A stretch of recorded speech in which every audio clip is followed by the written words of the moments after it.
Olá, pessoal. Então, seguimos aqui na parte 2 da nossa aula sobre conceito de liberdade. E só retornando, para que é importante esse elemento, a gente viu os dois conceitos de liberdade que o Isaiah Berlin coloca, né? Então, primeiro, que eu citei duas situações hipotéticas, do carro, do indivíduo que faz algumas escolhas, né, enquanto é o condutor do veículo. Então, liberdade negativa responderia à questão A, qual é a área que o sujeito, uma pessoa, um grupo de pessoas deve ter ou receber para fazer o que pode fazer ou ser o que pode ser, sem que as outras pessoas interfiram. A questão enfatiza as restrições externas, é liberdade D, porque é de impedimento, não obstrução, não barreiras. Por isso, né, tarefa diz respeito à área de interferência, ou seja, se o sujeito é livre por não ter interferência na sua atuação. E eu coloquei aqui, o Berlin cita, né, autores dessa tradição, Hobbes, Locke, Stuart Mill, entre outros. Hayek, bem famoso no século XX. E depois a gente viu, referente à segunda situação, que seria o condutor meio que levado a fazer escolhas em razão do seu desejo irracional, do seu vício por cigarros. Então, segundo Berlin, esse tipo de concepção, esse modo de ver a liberdade, responderia à questão: o que ou quem é a fonte de controle ou de interferência que pode determinar que alguém faça ou seja tal coisa e não outra? Desse modo, liberdade é vista como autorrealização, né, autodomínio, né, nesse caso, domínio. Na verdade, quem é senhor de si, né? O indivíduo é senhor ou é escravo das paixões ou desse, digamos, vício por cigarro? Autenticidade, na verdade, como eu falei, né, o desejo autêntico, o propósito era chegar ao trem, e capacidade também é visto. Então, a questão, em última análise, é quem controla o próprio eu. O Berlin diz que esse tipo de conceito é tratado com autores como Rousseau, Hegel, Marx. Então, vocês notam que há uma distinção bem forte entre duas tradições, né? As que enfatizam a questão negativa, que enfatizam a questão o lado positivo da liberdade. E, obviamente, cada autor desses vê a liberdade do seu próprio modo, dentro do seu próprio esquema intelectual, né, teórico. Mas, né, segundo ele, dá para fazer essa divisão.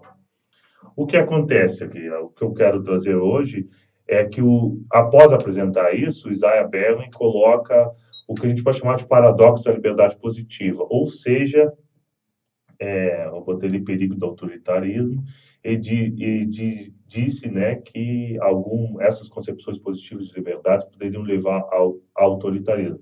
Isaiah Berlin, ele escreve na década de 50, final da década de 50, né, no momento histórico que há um momento histórico muito próximo de alguns regimes totalitários, né, o nazismo, o stalinismo, alguns regimes fascistas na Europa, né.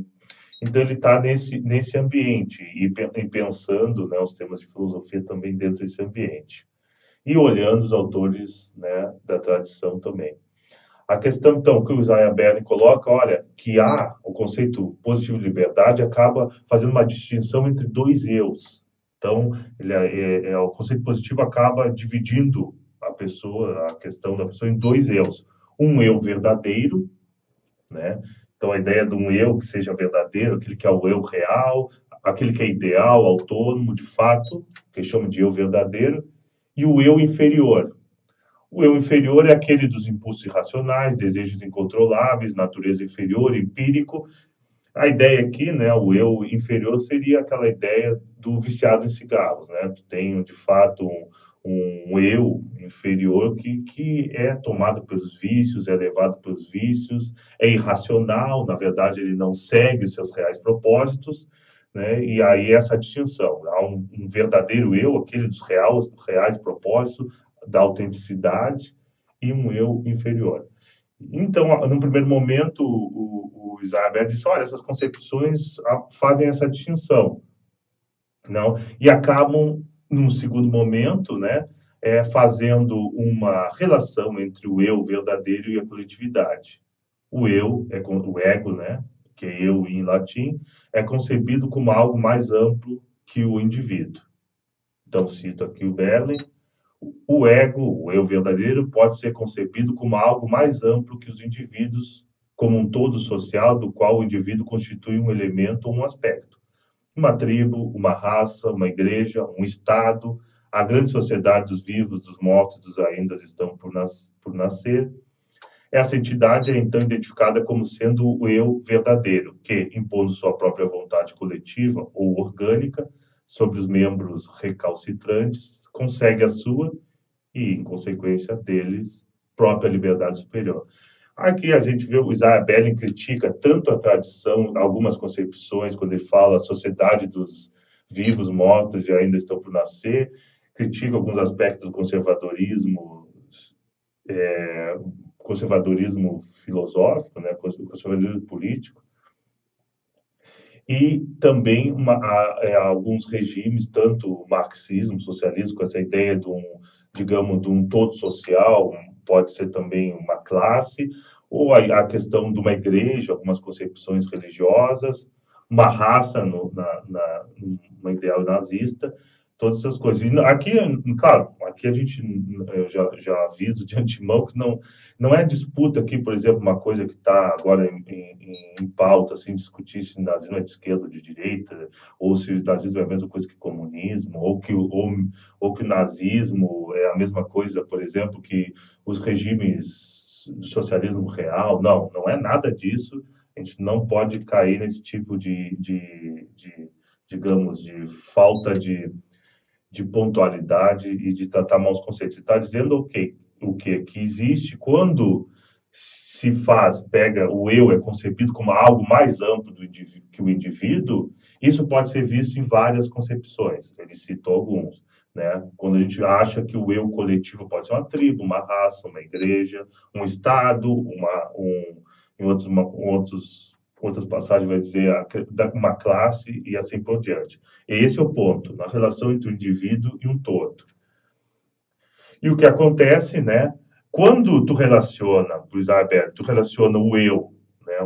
O eu verdadeiro com o todo, né? Isso acaba abrindo porta para o que chama concepções de eu verdadeiro. Ou seja, tu, em última análise, justifica coagir os indivíduos a serem verdadeiramente livres. Olha, e outros tipos de argumentação, bem, na verdade, ele não é livre porque não sabe o que é o melhor para ele, não sabe quais são as verdadeiras concepções, o que de fato ele deveria procurar como autêntico. Então, é justificável que eles sejam coagidos para conseguir atingir esse eu verdadeiro ou atingir seus verdadeiros propósitos.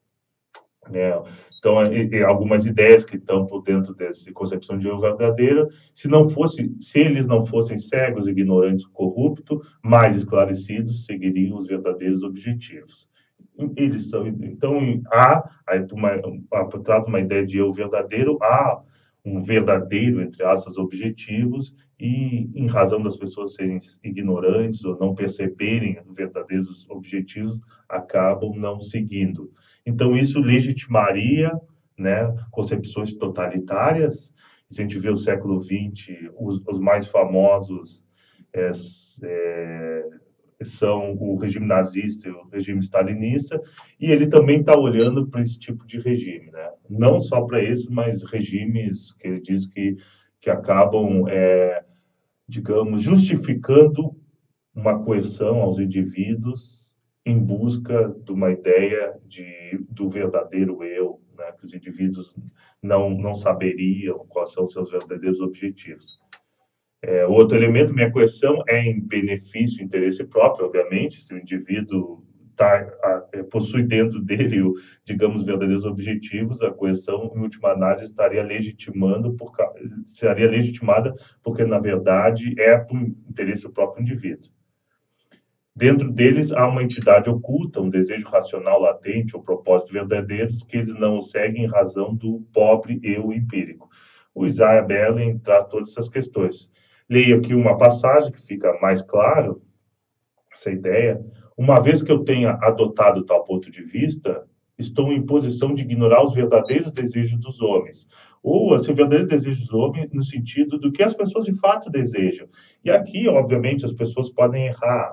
A ideia do Isaiah Berlin, assim, as pessoas podem errar, mudam de desejos, concepções, vamos dizer, no andar da sua vida, escolhem errado, escolhem certo, vão mudando, né? E a interação em sociedade acaba fazendo que as pessoas tenham que mudar de opinião, mudem suas concepções, né? Se juntem em grupos, todas essas coisas.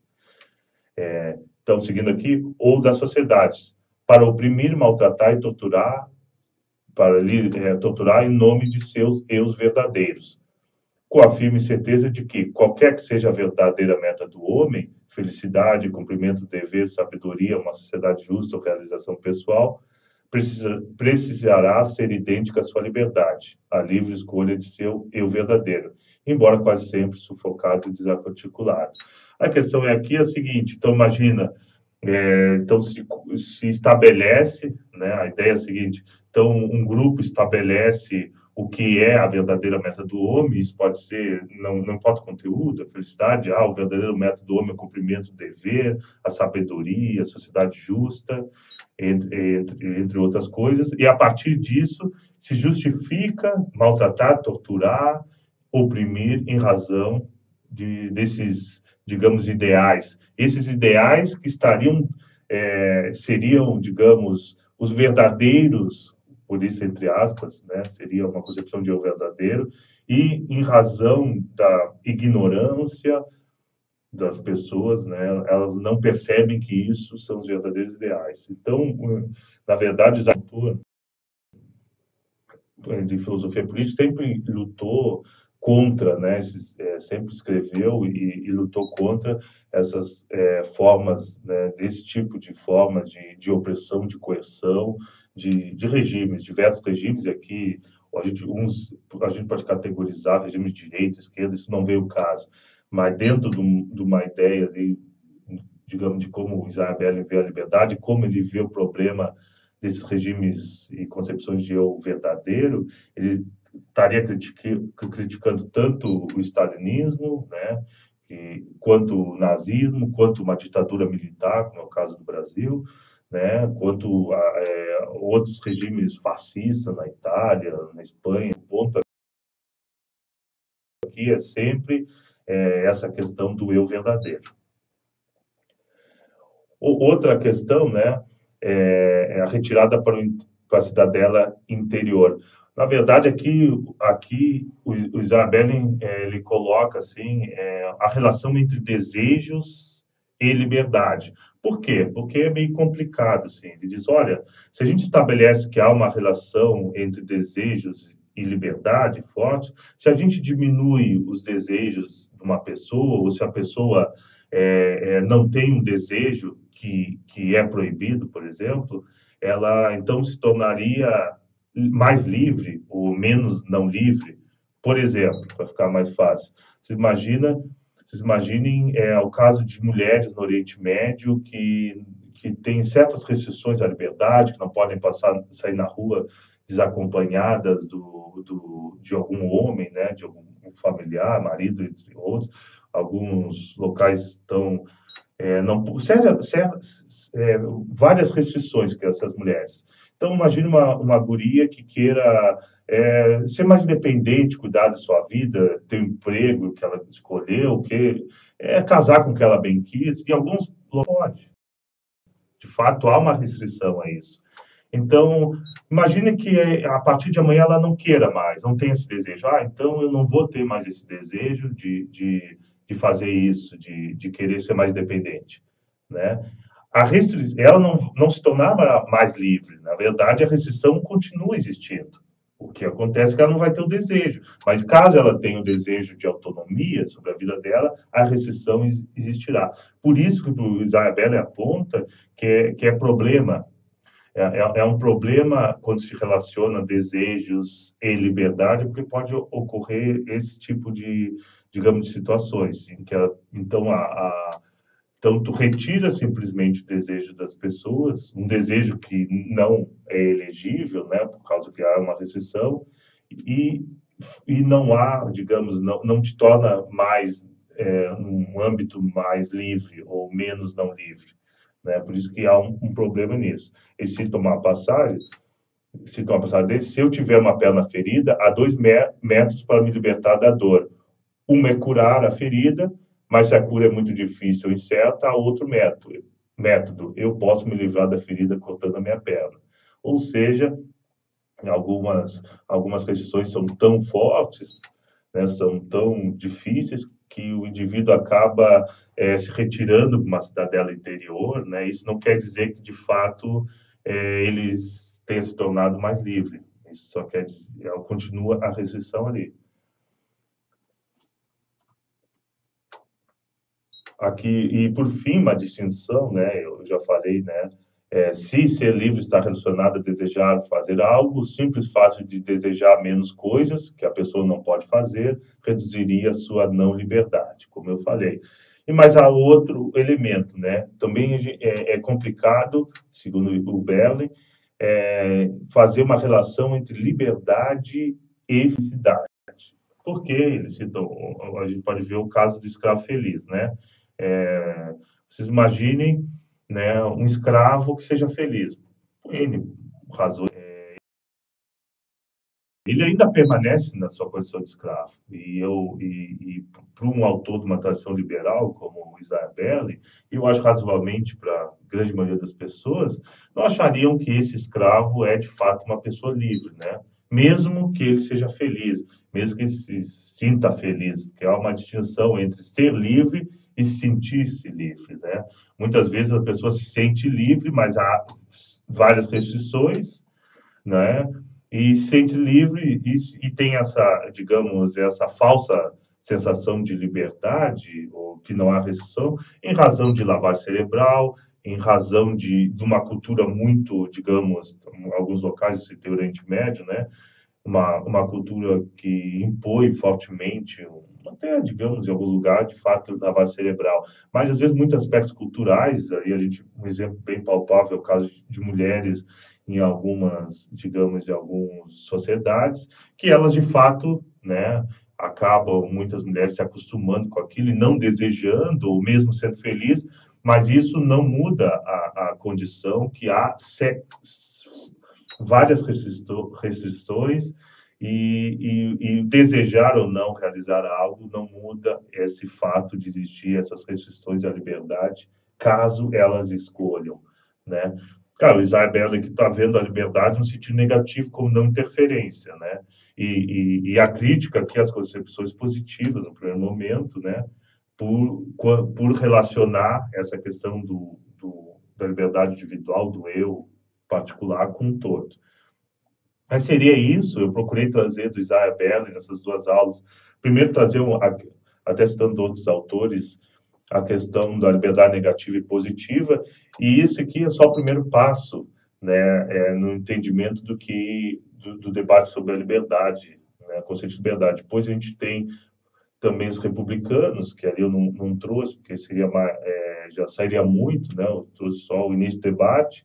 Existem outros elementos também, isso aqui esse artigo é de final da década de 50, e de lá para cá a gente já teve vários, vamos dizer, um amplo desenvolvimento e vários autores posteriores tratando desses temas envolvendo o conceito de liberdade.